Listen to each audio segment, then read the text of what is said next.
seeds, garden seeds, veggie seeds.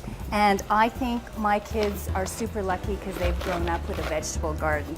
And for sure you could start them with seeds, or if you're a little bit too late, you could already start them as plants. We're here at Spruce It Up Garden Center with Merle, and yeah, any tricks to growing seeds? No, not really. It's just timing is really important, and getting them in the right spot. Sunlight is important, and depending on and staging the quantity of seeds that you want at each time. So you want to start your radishes, lettuce, a lot of your harder crops, cauliflower, you start them a lot earlier, and then your carrots and that, they start a little bit later. So this timing is important, and staging how much you seed at one time, so you don't end up with way too much at one time. It's good to stagger, do a small section, and then do it again in a month. That way you get fresh veggies all the way through the summer. Yes, I've made that mistake where I was harvesting carrots for 3 weeks, and then I had boxes and boxes of carrots, and then they went to waste. Yes, and then you don't have them nice for fall. The other thing also is about time. You need time to build that garden. Definitely. But you've got this amazing garden right here. Yes, it's a nice tower garden that can be used for all kinds of different things. It's a great veggie herb garden, so it works quite easily. It comes in a kit, and it just stacks up nice and neatly, and just layers it in there, like that.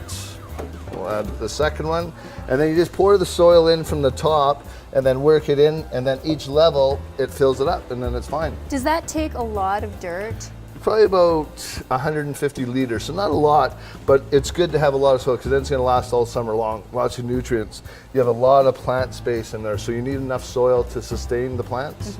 The nice thing is, if you have a commitment problem like myself, I don't know where to put my veggie garden, right? You don't ever want to make it too permanent. So this is nice. You could pick it up, move it around. It's got you can make it a sunny side, a hot side. Definitely.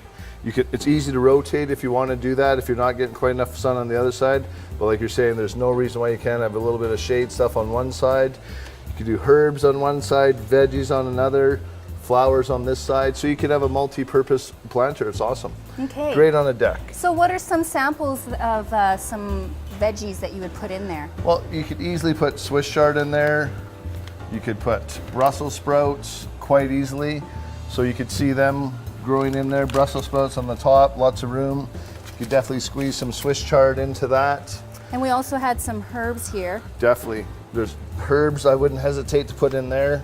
They'd work great. And I love the mint because you could do mojitos. Definitely. Always love the mint mojitos.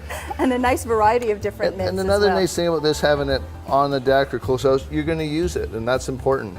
And even if you want to do a tomato, you could easily do a tomato in the top part and have it grow up top. You could have 2 tomatoes in the top, nice deep roots like that, it'd be phenomenal. So really you're thinking lower, higher. Definitely, and then up top. Okay, can I sure. go corn in here? I wouldn't do corn, I don't think. No, definitely not corn. The other thing about a veggie garden is, you know, we're talking about fertilizers. Definitely. They're gonna need some food. So the nice thing is we have a few different options here. We have the hanging basket food. It's just an all-purpose food that you can use, but you mix that right in your soil. So it's a controlled release fertilizer. So it's gonna release food all the way through the whole season. So it gets it in there. So put it in the soil when Definitely. you're digging it up. So that's step 1. Then you go to your root booster. So that's what you do when you're doing all your transplanting. So it has a higher middle number, and the numbers stand for up, down, all around. So the middle number's the root system. All around is 15.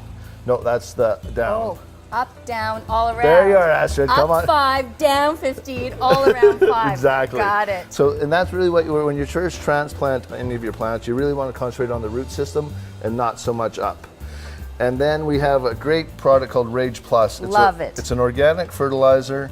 It's a seaweed-based and hormone-based. It makes plants do what they should do. It's phenomenal, and sometimes it's deceiving when you're doing the organics. The numbers are a little bit different in comparison, and the next one I'll show you is a little bit higher numbers. We have a tomato vegetable food. It's 15, 15, 30. So again, up is the first number down, so that's a good, well balanced, and then an all around one, because the veggies they're heavy feeders. They're using lots of food because they're producing lots of foliage, and as you're cutting your Swiss chard and it's growing up again, it's using lots of food. So you got to make sure you sustain the food for them, and you're set to go. Fantastic. We talked about veggies, we talked about herbs. Huge trend right now for everybody, urban gardening, doing fruit, getting the whole family involved. Blueberries, currants, rhubarb, strawberries, anything that's edible. Edible gardening, urban gardening is a huge trend right now all across North America. And there's so many great, the University of Saskatchewan has developed a lot of product for Alberta that's hardy for us. So we're very fortunate to have that, and we're bringing in lots of great products into Calgary. Okay, now my concern is you go into a box store. Yep. These look fantastic on the shelf. You bring it home and you get no fruit. No, and that is true. Again, they're mass bought for across Canada. They're not brought in for the certain zone.